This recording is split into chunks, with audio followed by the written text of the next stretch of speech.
don't believe me. I always tell you these things. Don't go and study. Do you know the greatest times of the church? Go and study from the days of the apostles to the days of the people we call the apostolic fathers, to the days of the Reformation, to the days of revivals. Go and study. The greatest times of the church have always been when she's under persecution. The church always grew, always expanded, always expressed God. Strange miracles, strange results, because they were under pressure. Every time the church looked like they had no God was in the days of their comfort.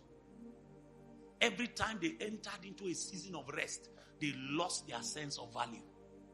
It's a pattern. That's what happened to Noah. So Noah came out of the ark as the representative of the human race. Not just as a representative of the human race, as a representative of God in the earth. And to recognize that he was under government, the Bible says he built an altar. That's verse 20. He built an altar, brought clean animals and offered it unto God. I've taught you this before. An altar is a place of interaction between humanity and divinity. An altar is a place of fellowship. An altar is a gateway. It gives license to the spirit you are engaging to enter into the realm you are engaging from. An altar is a place of interaction. He built an altar unto God. Because even though God has said you are his representative in the earth, he does not expect you to live without government and authority. You are expected to be under his rulership, his government, and his authority till you die. So Noah recognizes God's authority. And yet, in the day of rest, when God was about to build again, that's when Noah decided to drink wine. He didn't get drunk since. You are not hearing what I'm saying. He didn't get drunk since. It's now. When the worst has passed. When a rainbow has appeared in the heavens.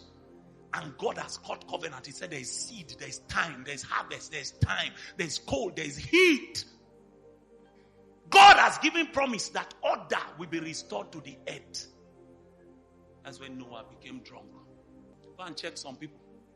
The reason they lost their prayer life is that they felt they have arrived. They began to take their disciplines for granted. Is this the way God trained you? When did you become this thing? Is this how God trained you? Is this how he trained you?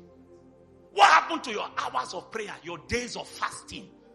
You now believe you have arrived. Your laziness has become your undoing. It has crippled you. Sleep has finished you. You need to be angry. If you are not willing to fight, you are not willing to live. The proof you want to live in this realm is that you'll be ready to fight. Anything that fights your knowledge of God, your intimacy with God, your commitment to him in prayer, that thing is your enemy, even if the thing is your father. If that thing is your wife, is your enemy. Because you are nothing without your intimacy with God. You are nothing without your knowledge of God. You are nothing without your commitment to him. So that's why we cry. Lord, as I minister to you, minister to me.